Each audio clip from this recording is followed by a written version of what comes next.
The 1960s represented the absolute zenith of British luxury saloon craftsmanship, a decade when Coachbuilt elegance met refined engineering in ways modern production simply cannot replicate.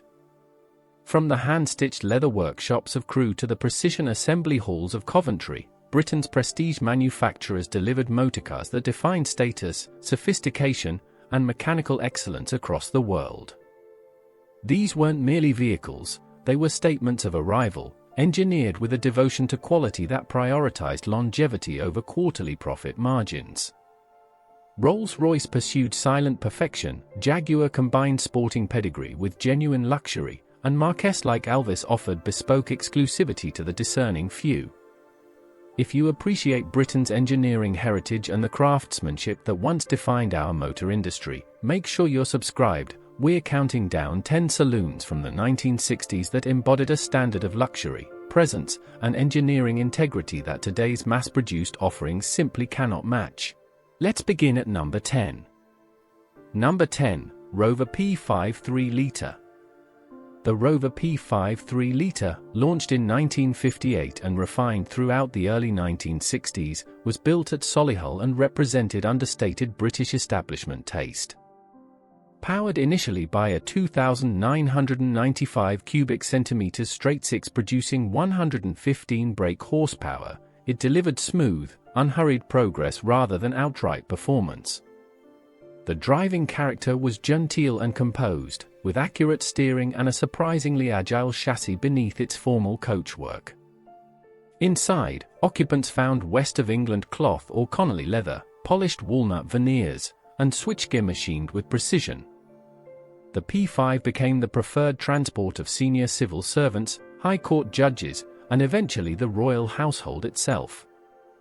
Its significance lay not in innovation but in embodying a peculiarly British ideal: restrained elegance, engineering competence, and social authority without ostentation. The P5 was a saloon that knew its place and occupied it with quiet dignity. Number 9, Humber Super Snipe Series 5. Humber Super Snipe Series 5, introduced in 1963 at the Roots Group's Ryton-on-Dunsmore plant, offered spacious luxury with a distinct transatlantic flavor. Its 2,965 cubic centimeters straight-six engine delivered 129 brake horsepower, providing effortless cruising refinement rather than sporting intent.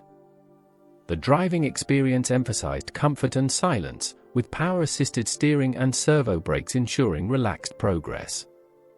Interiors featured deep pile carpeting, quality leather upholstery, and comprehensive instrumentation within a traditional dashboard layout. The Super Snipe appealed to senior executives, military officers, and colonial administrators who valued space, reliability, and a certain imperial gravitas.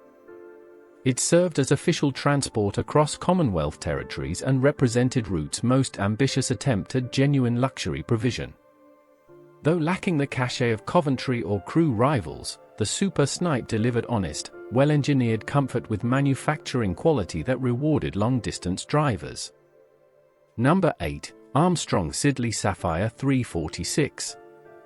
The Armstrong Siddeley Sapphire 346, produced at Coventry until 1960, represented the final flowering of a distinguished aero-engine manufacturer's automotive ambitions.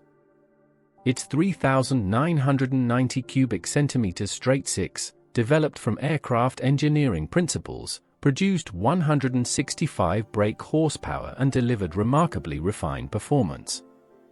The driving character combined sporting capability with hydraulic smoothness, featuring pre-selector gearbox technology that allowed clutchless gear changes with precision.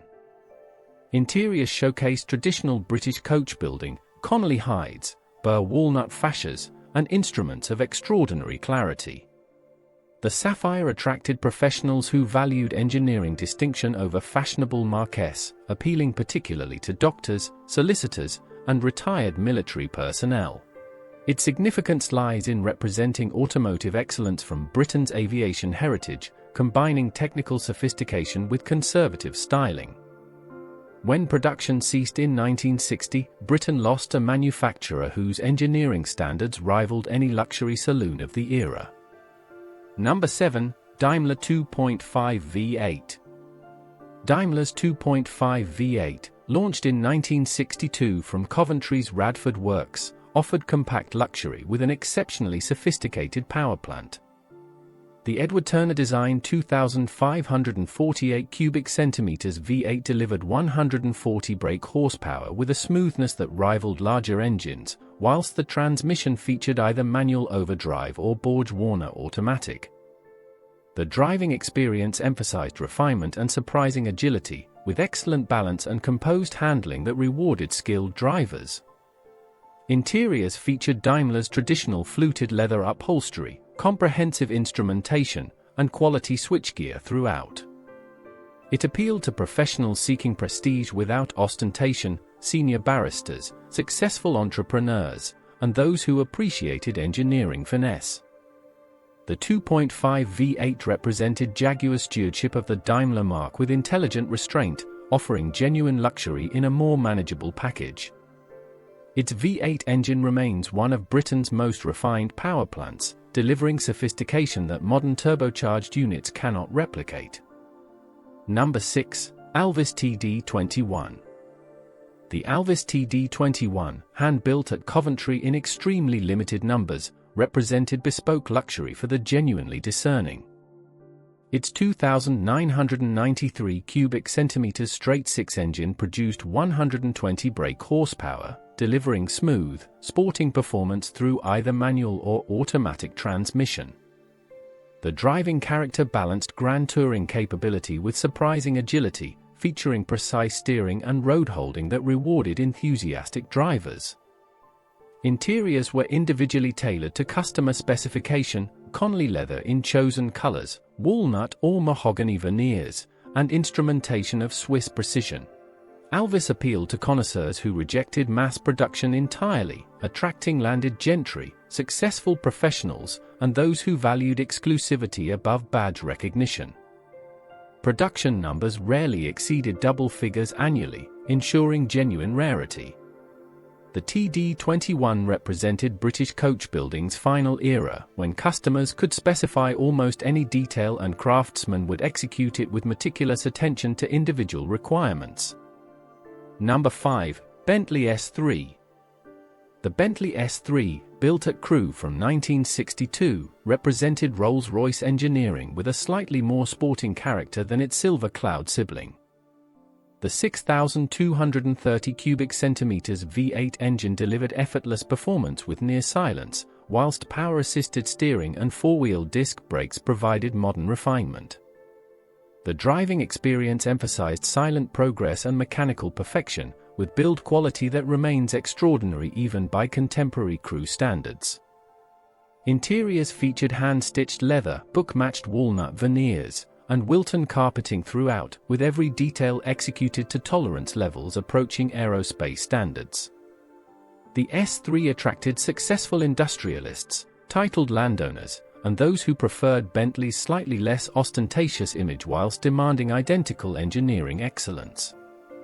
It represented the final iteration of the separate chassis Bentley before monocoque construction arrived, embodying traditional craftsmanship methods that modern production economics have rendered commercially impossible. Number 4. Jaguar 420G.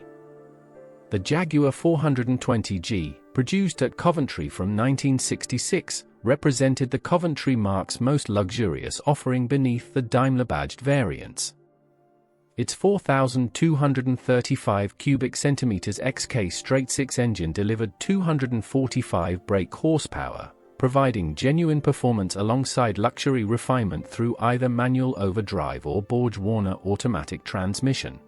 The driving character balanced sporting capability with limousine comfort, featuring independent rear suspension that delivered exceptional ride quality without sacrificing handling precision. Interiors showcased Jaguar's increasing attention to luxury detail, deep leather, comprehensive walnut veneering, and equipment levels approaching Crewe standards at significantly lower cost.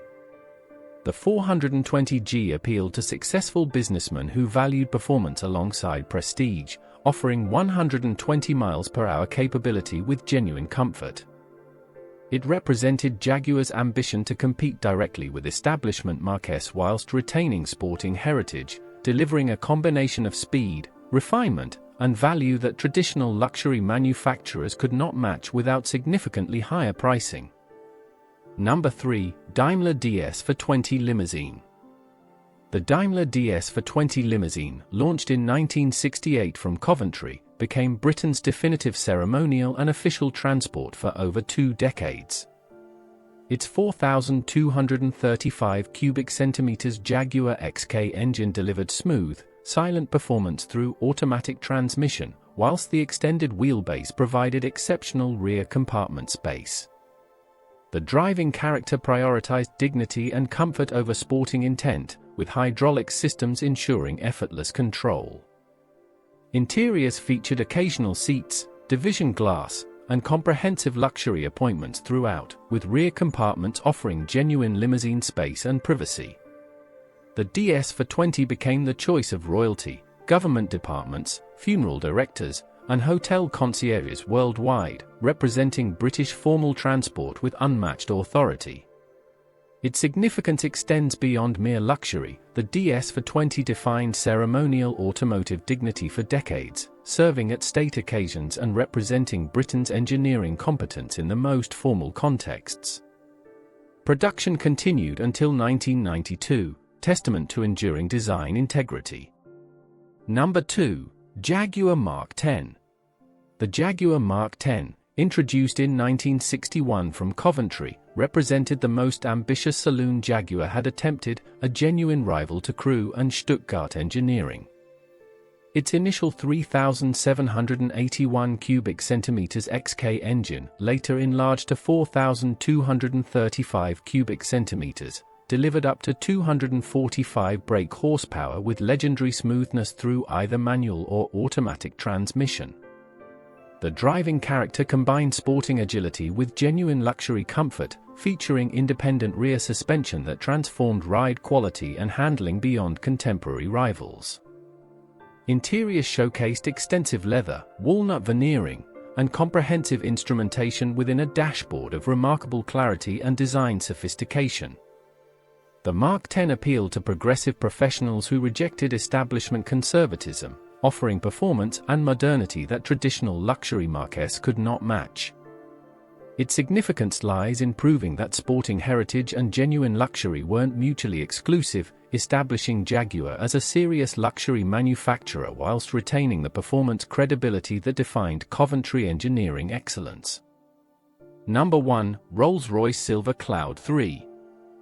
The Rolls-Royce Silver Cloud III, built at Crewe from 1962, represented the absolute pinnacle of 1960s British automotive luxury and the finest expression of traditional coach building standards.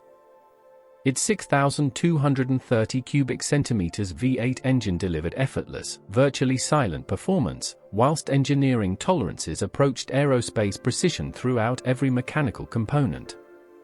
The driving character emphasized serenity and mechanical perfection above all considerations, with controls requiring minimal effort and road noise suppressed to levels modern cars cannot replicate despite extensive sound deadening technology. Interiors were individually specified, hand-stitched Connolly leather, book-matched walnut veneers selected from specific trees, Wilton carpeting, and switchgear machined to tolerances measured in thousandths of inches.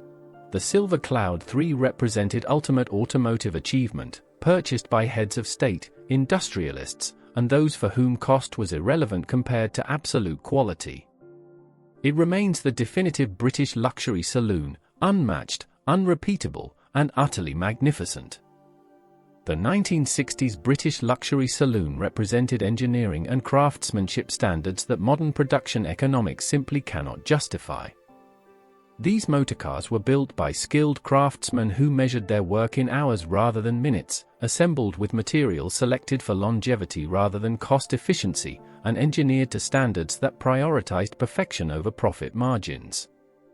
Rolls-Royce, Jaguar, Daimler, Alvis, and their contemporaries created motorcars that rewarded ownership across decades, not lease cycles. They embodied British engineering at its most confident and capable, delivering refinement, presence, and mechanical integrity that established global benchmarks. If you enjoyed this exploration of Britain's luxury saloon heritage, watch our video on British sports cars that defined the 1960s, another chapter in our engineering story that deserves celebration. Like this video, subscribe to Britain Rewind, and share your memories of these magnificent machines in the comments below. Until next time, drive with pride in what Britain built.